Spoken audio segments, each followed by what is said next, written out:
Hi everybody, this is Elizabeth from Petals and Parchment. Welcome to my channel.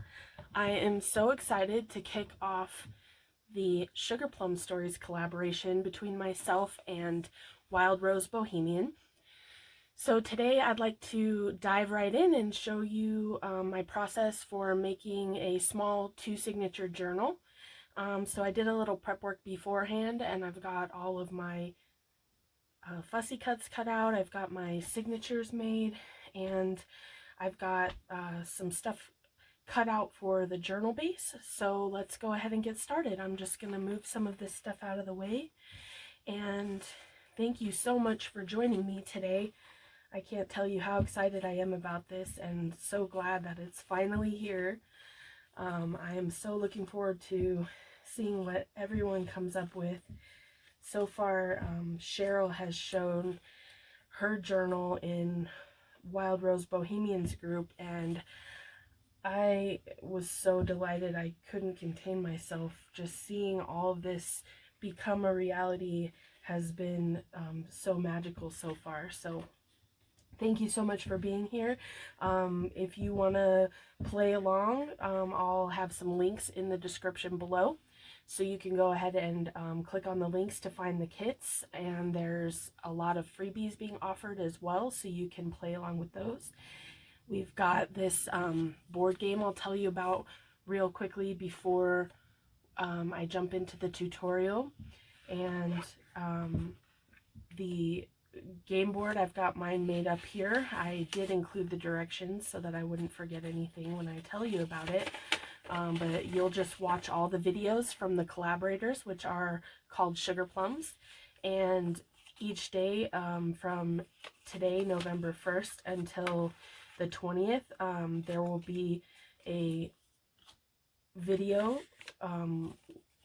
released by a Sugarplum, and they will tell you which of these corresponding game pieces go to their particular day, and then you just will glue it to the front of your game board here, and you just follow along. If you happen to miss a day, that's okay. There are some freebie spots, and there's no purchase necessary to play this game.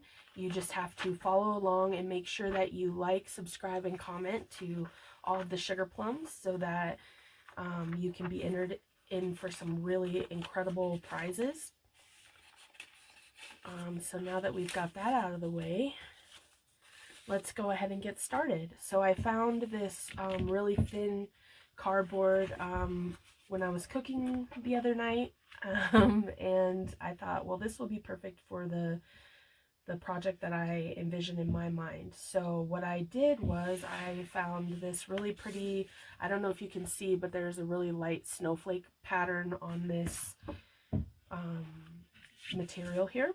And I have this handy tool that I picked up. It's a 3D printed tool. So I just placed my journal cover kind of center in all of this, and then I just marked some pencil marks here on each side, because what I want to do is cut off some of this bulk on the sides here. So this tool is really handy. If you don't have this, you can simply use a ruler, which is just fine.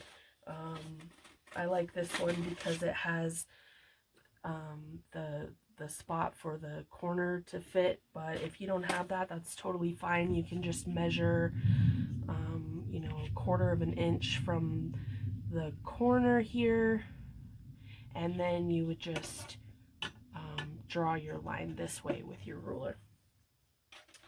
So while I'm talking to you, I'm going to just work on cutting out these corners here and get rid of some of this bulk. I just wanted to be sure to show you how I'm doing this, so I didn't want to get too far ahead of you. So this side is white, so I'm going to face that towards the front of the journal so that nothing shows through. And I've lined up my spine here so that I know where to glue it down. I just drew some lines last night so that I can line it up properly. So I'm just going to use some Fabri-Tac glue. I really like this glue because it is a solvent-based glue. So I just want to put enough down to kind of adhere it, but I am going to go ahead and sew around this as well because I like that look, but that's definitely not necessary. You can do that if you want to. I'll do my best to line it up with the marks I made myself and stick that down. Right now I'm just cutting these marks I made myself so that I can cut them and glue them down in this fashion along the spine. And I'm going to create like a little triangle on either side just to lose a tiny bit of bulk. Hopefully I'm still in shot here. Just want to take off a sliver there, and that's what I'm going for. And I'm going to do the same over here just to take off a little bit of the bulk and make the corner really easy to glue down.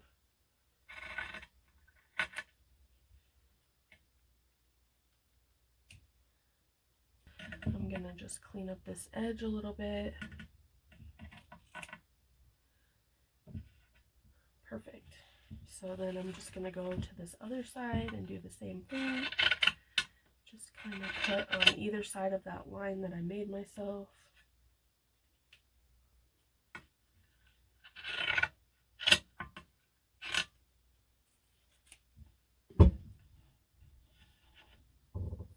Let's see, I'm just going to do a little bit on this side as well. So a little bit about me. I am Elizabeth with Petals and Parchment. I live in Utah with my husband and my 6-year-old daughter. We have a little Chihuahua, and we are very busy. We have been trying to chop down an Amazon jungle in our yard. We just moved here in December last year, and we've been very busy trying to fix things around here. And I've been very busy getting ready for this collaboration, and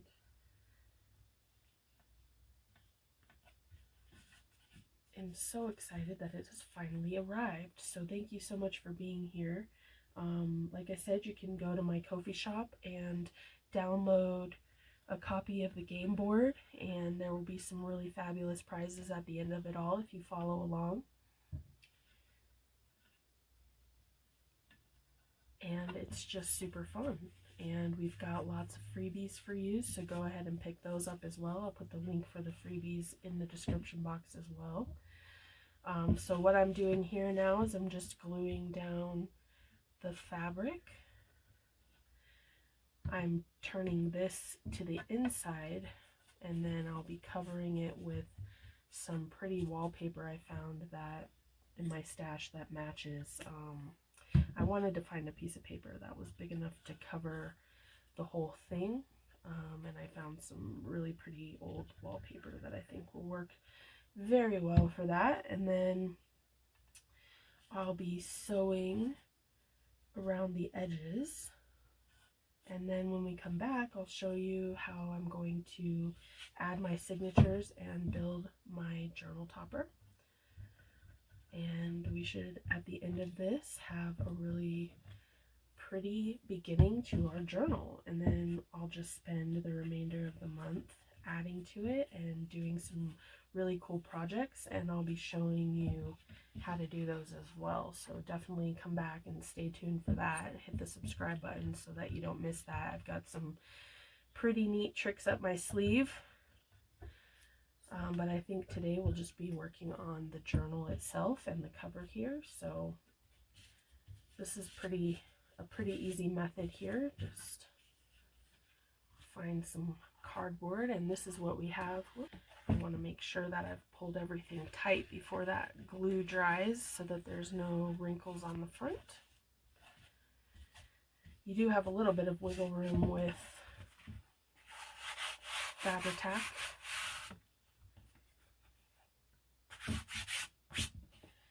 And the cover I will be covering with my topper, so I'm not too worried about that. And I'm just going to leave a tiny little edge all the way around.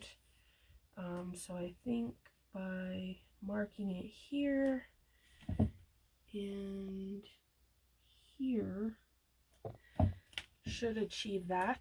I'm going to cut that and I'll be right back. Okay, I'm back and I've cut out that paper that I'm going to use as the inside, and I just wanted to show you real quick. So glued everything down. I'm going to place this on top and just put a little bit of glue sort of around the inside, and then I'm going to go sew around the edge and I'll be right back.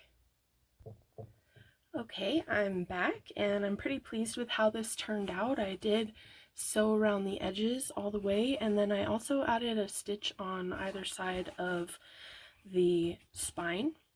So I'm pretty happy with how that turned out. Here it looks when it's closed. And now I'd like to show you my process for making a journal topper. And this is what I've planned out this time. And I'll give you the details. So this is kind of what I've planned out for the cover of this journal. And I'll zoom in a little bit so you can see it a little more closely. So the formula, I start with some corrugated cardboard, and then I just dab a little bit of gesso on it. You could also use white paint. And then on top of the corrugated cardboard, I used some ink dyed cheesecloth, and then I found this really pretty white netting on some produce that I had, and I never see it in white. It's usually in orange or green or some other really vivid color, so I saved that and I think it looks really nice here. And then I have this really pretty gold foil, and there's a lot of gold in the kit. And then this lace that I'm adding, it reminds me of snowflakes. We have this link tree where you can find everybody's videos. It'll link directly to their channel, so you don't have to go searching, and it'll have links to the shops where you can find the kits and the freebies, and we've got everything right there for you so that you don't have to do anything but push a button and play along. So that link for the link tree will be right below this video. It's Linktree Sugarplum Stories, and if you end up making anything and being inspired by what we show you, please join us on social media by using the hashtag Sugarplum Stories and showing us what you've created so that we can find you. So I'm just using Fabri-Tac to glue everything down. You could use hot glue, your favorite adhesive. This one's mine. It's a pretty good all-purpose, and it seems to really do the job when I need it to. If you want, you can also assemble all of it together and then run it through the sewing machine and then assemble the entire topper on your journal cover, or you can just build it up as I'm doing. I think I'm going to just start at the top and work my way down one at a time so that I can place them much more deliberately. The cheesecloth did decide to fray and run away a little bit, so I'm just going to snip that off. Okay, what do we think? I think we're going to need another focal point. I like that one a lot. That's a contender for sure. I did find what embodies a sugar plum color to me, the Stampin' Up! Marvelous Magenta. So I'm going to use that to just sort of ink around the edge very carefully. I like very light inking on my fussy cuts, just barely on the edge, help it stand out a little bit. Of course, this step is completely optional. You don't have to ink if you don't like it. Also, if you like more, by all means, please do that. The best thing about this craft is that you get to make it completely your own. So I'm going to stick that down there. I'm really happy with that so far. What do you think? Okay, next let's add the signatures. Okay, so I went and grabbed my Big Bite and I made some marks for myself on either side of the spine. I did this at the top and the bottom, just using a ruler, and above the sewing edge. So that's just how I did it. You put one mark on either side so that we're going to have 2 eyelets on the top and 2 eyelets on the bottom. So I'm going to go ahead and punch those holes now.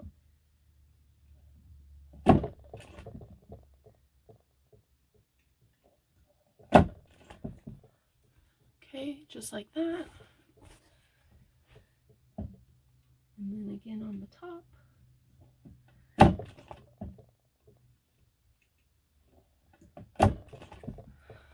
Just like so. What I'm going to do is I'm going to open up these holes a little bit more to accommodate the larger eyelets that I have. Okay, so get some eyelets here and some backings, and then we'll attach those. Let's see, 3, 4. Perfect. Okay, try to not to run away.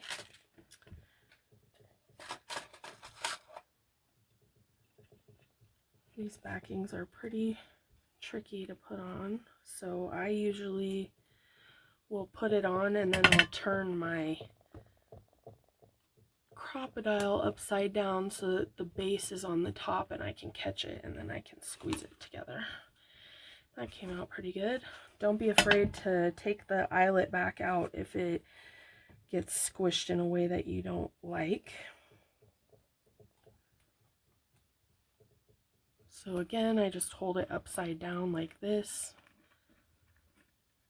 Make sure I have the back. Whoopsie daisy. I don't do well with fiddly things.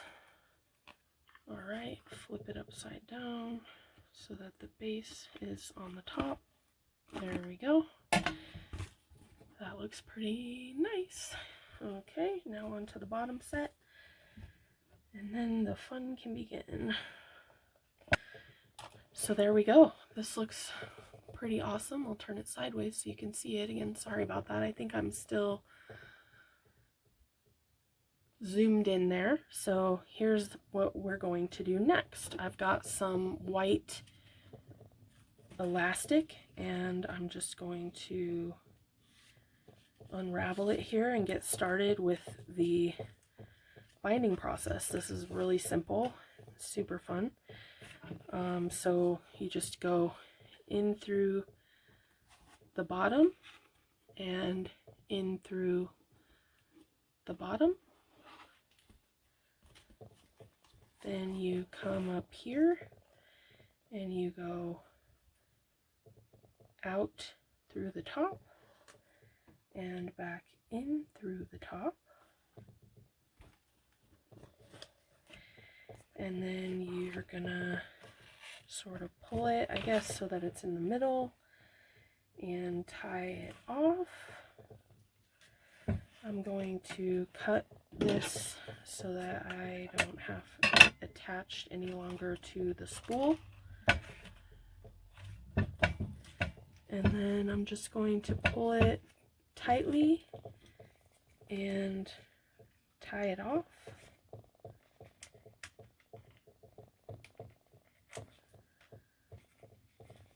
by making a knot. And then you can leave these, of course, to add dangles. You can turn them into a bow. You can cut them off, whatever you'd like to do. I'm going to reinforce this by making one more knot. I want it to be really secure. And then I think I'm just going to tie a bow here because I haven't decided if I want a dangle at the bottom or not. So there is the binding method. So it looks like this inside. And then on the outside, you just have two little pieces showing here on the top and the bottom. So if you can see that. Goes in and out, but there's nothing on the spine, so the spine is clear. So there's our journal, and I'm pretty happy with how this turned out so far. And now let's add our signatures.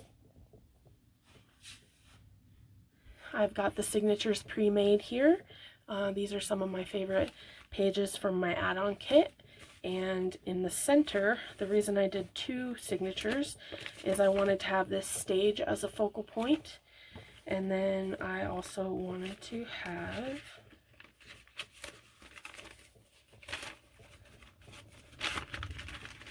this beautiful page as a focal point in the center of another signature. So I'm going to put this one in the front. And you just simply lift up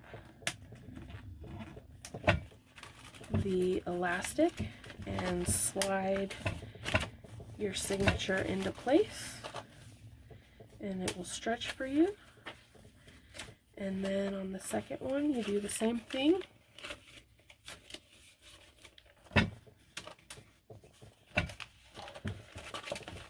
Slide the pages in and move the elastic to the center. And then here we can create a dangle if we'd like, or dangles. I haven't decided yet, so I'll leave this like that. And the wonderful thing about this binding method is that you can fill up the journal and then reuse the cover over and over again if you'd like. And I'm going to also, one last thing I'm going to do is create a closure. I've got this really pretty twine with gold around it that I got for this.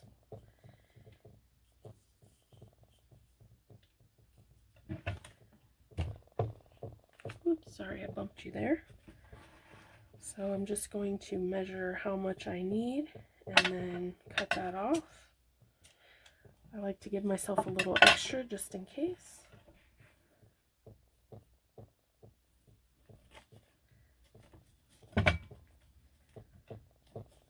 You can also add dangles to this rope closure, and that'll keep everything nice and snug. I may change this up and add eyelets for the closure, but for now, that's all I've got.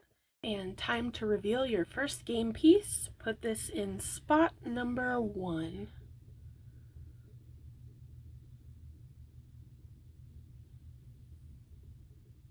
So that's it for me today. Thank you so much from the bottom of my heart for being here today. And if you're still here watching this, hopefully that means that you found something useful from it and you enjoyed seeing what my creative process is and learning a little bit about the event. Be sure to check out my Ko-fi page to get a copy of the Nutcracker game board and to follow along with all of the amazing creators. We have so many talented makers, you guys. The Sugarplums are so excited to show you what they're doing, and they make the most incredible art with these pretty papers. You just have to tune in and see. It's going to be so much fun and so magical. I'm so excited. I can't even tell you how thrilled I am to be doing this. Thank you, Rose, for doing this with me and going on this journey, and thank you to our design teams for being so excited about it with us, and thank you to you, the viewer, for being here. We are so grateful for all of you. Thank you so much. I cannot say thank you enough. So go ahead and follow me on Ko-fi. I give lots of freebies there, and you can pick up your copy of the game board, follow along, and win some fabulous prizes and see some amazing, inspiring ideas in the meantime. All right, thank you, and enjoy the event. Hooray, we did it! Thank you. Have a wonderful day. Bye.